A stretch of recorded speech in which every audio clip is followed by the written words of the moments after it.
زندہ باد، اکابرین ختم نبوت زندہ باد، خطباء ختم نبوت زندہ باد۔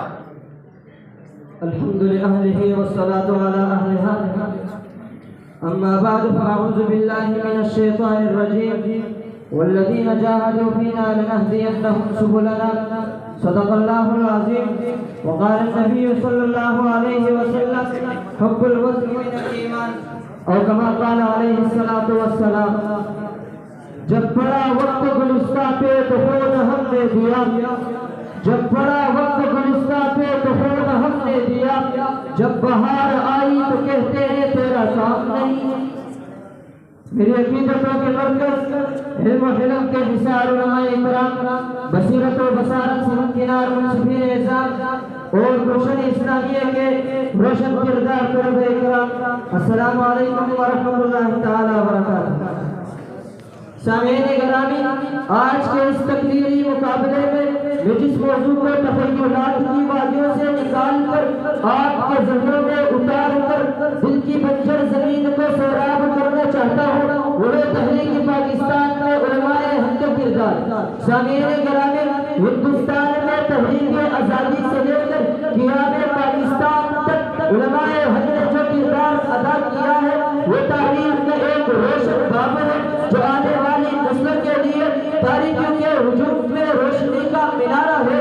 یوں تو آزادی پاکستان کی تحریک 23 مارچ 1940 کی قرارداد لاہور سے بیان کی جاتی ہے، لیکن بانی پاکستان قائد اعظم کے بغیر پاکستان کی بنیاد اس وقت پڑ چکی تھی جب سندھ کی سرزمین پر پہلے مسلمان نے قدم رکھا تھا. اگر تاریخ کے اوراق پر نظر دوڑائی جائے تو حصول پاکستان کی جدوجہد کی تاریخ یوں بیان ہوتی ہوئی نظر آتی ہے کہ 1600 کے بعد انگریز اپنے ناپاک عزائم لے کر بر صغیر پاک و ہند میں داخل ہوا، مسلمانوں کے حرمتوں کو پامال کیا تو اسلام کے جذبے سے سرشار مسلمانوں کے جذبات انگریز کے لیے سورج کی تپتی شعاعیں بن گئے. علماء حق نے بلکہ پاکستان کو حاصل کرنے کے لیے کئی تحریکوں کو شروع کیا. باغیار پاکستان کو وہ وقت بھی دیکھنا پڑا جب علماء نبوت کے ورثاء میں سے ایک وارث شاہ عبد العزیز نے 1803 میں انگریز کے خلاف جہاد کا فتویٰ صادر کر دیا.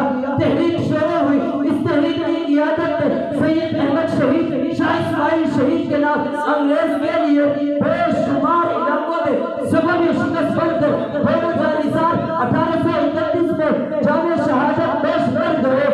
قلبی باطل کو انتقام کی سوچی. چنانچہ 1855 کی جنگ آزادی کا اہم ترین مارکہ شاملی کے میدان میں لگا. اس مارکے کے صفہ سالار حاجی امداد اللہ مہاجر مکی اور ان کے خاص رفقا حافظ زاہد، حجت الاسلام مولانا قاسم نانوتوی، مولانا رشید احمد گنگوئی، علماء حق جماعت پر مشتمل ارباب علم کا لشکر لکل فرعون مرسا کے تھے انگریز کے خلاف میدان کارزار میں اتر گئے. 1857 کی جنگ آزادی کے بعد 1866 میں مولانا قاسم نانوتوی و دیگر اکابرین نے دارالعلوم نامی علمی درسگاہ کی بنیاد ڈالی جو آزادی پاکستان کی کئی تحریکوں کا سرچشمہ و مرکز ثابت ہوئی. چنانچہ اسی دارالعلوم دیوبند کے شاگرد اول مولانا محمود حسن نے 1917 کے اندر آزادی پاکستان کے لیے تحریک ریش فرمان کی بنیاد رکھی. 1919 میں مولانا محمد علی جوہر نے تحریک ترک موالات، 1919 میں مولانا محمد علی جوہر نے تحریک خلافت شروع کی. ہندوستان کے تمام اکابر نے تحریک خلافت میں شانہ بشانہ کام کیا. 1920 میں مولانا ابوالکلام آزاد نے ترک موالات کی تحریک شروع کی. 1921 میں کوئلہ بغاوت، 1922 میں چورا چوری پولیس فیری میں ہزاروں مسلمان شہید ہوئے. لیکن ایک تمام تر قربانیوں کے بعد علماء حق نے بر صغیر سے انگریز کے بچے اکھاڑ پھینک کر منزل منصور تک راستہ پاتے ہی تحریک پاکستان کی بنیاد رکھ کر دنیا کو بتا دیا.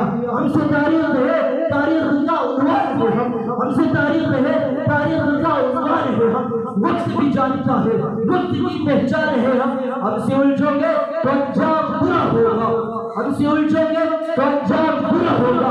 رب کعبہ کی قسم صاحب ایمان. سامعین گرامی، تحریک پاکستان کی بنیاد رکھنے کے بعد مفتی اعظم پاکستان احسان الدین شفیع صاحب نے پاکستان کے مطالبے کو مدلل فتاوی کی صورت میں پیش کر کے تحریک پاکستان میں فیض کل مؤثر کردار ادا کیا. بالآخر 14 اگست 1947 کو پاکستان ایک حقیقت بن کر دنیا کے نقشے قدم پر ابھرا تو کراچی کی سرزمین پر مولانا شبیر احمد عثمانی اور بھائی پاکستان قائد اعظم نے مسلمانوں کو علماء کرام کی قربانیوں کو جناب عقیدت پیش کیا. چنانچہ کراچی کی سرزمین پر 15 اگست 1947 کو مولانا شبیر احمد عثمانی نے جبکہ مشرقی پاکستان میں مولانا ظفر احمد عثمانی نے پاکستان کی پہلی پرچم گشائی کرتے ہوئے یہ ثابت کر دیا کہ تحریک پاکستان کی ابتدا سے لے کر انتہا تک علماء دیوبند کا لہو پورے دل دے کر نکھاریں گے روحے برتی گلاب. پورے دل دے کر نکھاریں گے روحے برتی گلاب. ہم نے گلشن کے تحفظ کی قسم کھائی ہے. حیات باقی، ملکات باقی. پھر ملیں گے. خدا دایا. السلام.